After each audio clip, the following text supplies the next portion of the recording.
He's Trevor Greetham, Director of Asset Allocation at Fidelity Worldwide Investment. Trevor, good morning. Morning, Mark. You've had 3 days to digest the events in Brussels on Friday.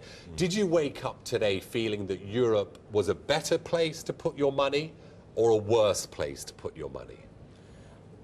I think the whole thing's rather surreal because in the markets we've got a liquidity problem and we've got an economic problem. The fact the South is uncompetitive versus the North. And what the summit seemed to be all about was coming up with rules for balanced budgets in some imaginary future good time.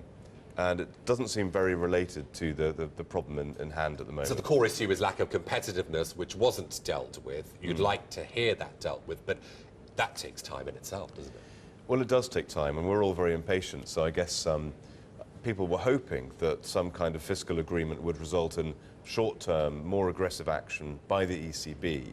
But that's more or less been ruled out. And in fact, before the weekend, that was more or less ruled out. So I don't think we're going to see the sort of, ECB piling in that people were hoping for. Is that the one sort of bazooka that you're realistically waiting for? Is that the big thing that they can pull out of the hat? I think the markets want to have some kind of unlimited, unconditional commitment that the euro will survive. And it's very difficult because there's no one operator who can make that commitment at the moment. But central banks typically are the ones that can make an unlimited commitment. But even if the ECB wanted to make an unlimited commitment, it can hardly make it unconditional because the whole point is they need to see the countries in the South deal with their budgets. What does it take then, Trevor, for the ECB to say, you know what, forget the treaties. We're going to start buying big time. I don't think they're going to do it. I think what they're going to do is they're going to keep the banks liquid with massive force, and that's where they will use as much force as they possibly can. But I think the sovereign debt problem is here for a while. Unless bank regulators can sort of step back from making everyone mark this through and raise capital on the back of it, I think the connection to the real economy is still there. I think Europe's going into recession. But so it seems as if the answer to my initial question, is Europe a better or worse place to invest your money? It might actually be a worse place, but you still say that 2012 could be V-shaped, but there is a caveat. If the Eurozone crisis sorts itself out. Well, I think one way or another, things are coming to a head. So the good news globally is that global growth is slowing down and inflation is also falling. It's peaking. So we've got lead indicators for inflation that suggest it will fall quite rapidly. And that means at least central banks are trying to get things moving again. So we're seeing rate cuts, we're seeing money printing, obviously, in various places, even the ECB cutting rates. And I think the crisis in Europe will probably carry on. And at some point, there'll be more aggressive action. My feeling is it's only political union in Europe, full burden sharing, that will end this. We might get periods where for 12 months things pick up globally. But I think the markets want a single person to pick the phone up to. They want a single country. Within Europe then, I mean, I know you don't like the euro in 2012. What assets within Europe are worth choosing next year? Well, at the moment, I would position more defensively. So UK government bonds, even though they yield almost nothing, they still yield twice as much as their equivalents in Japan. Yeah. So there's money to be made there, I think, and they're a safe haven. If Europe goes wrong, I think it's a cleaner play that you'll make money on UK government bonds than trying to extract something from the European bond market. If we get the turnaround, and there are some positive signs already in the US economy, things are picking up, then I think it would be a mixture of equities and commodities. In a word, did Cameron do the right thing? I think he had very little choice. And you've warned that emerging market economies such as China will be unable to underpin global economic growth next year. What's the reasoning?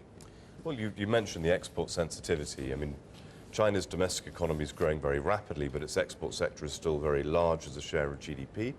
And the euro area, including the UK, the European Union, I should say, is a larger economy than the US economy.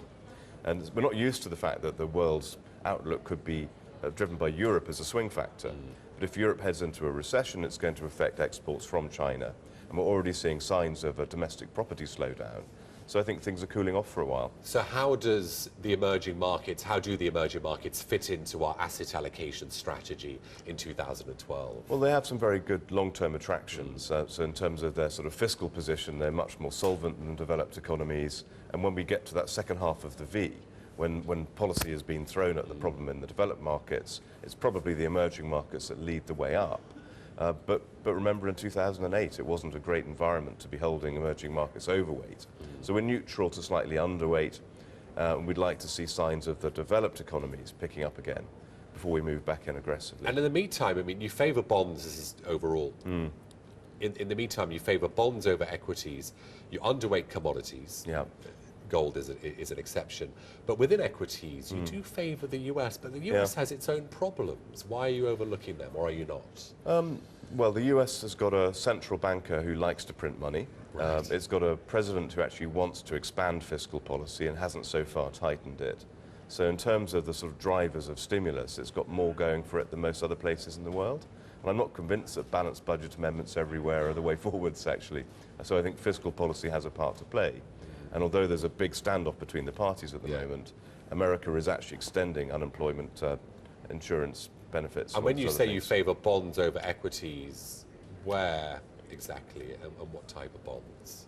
Well, primarily government bonds. UK government bonds are a good place for a UK investor to put their money. And I really don't see any risk of UK bond yields rising as they've done, say, in Greece, even if we go off target with the fiscal adjustment. Which we sort of have done by a couple of years. I mean, is that a worry or not? I mean, what happens if we put it back even further? I personally think that government should be spending money because no one else will at the moment. So we can borrow at just over 2% in the UK, and we can invest in infrastructure, and we can make more return than 2%. So we'd actually be doing our children and our grandchildren a favour by borrowing at such low interest rates. So I'm all in favour, actually, of more fiscal stimulus if it's to boost growth.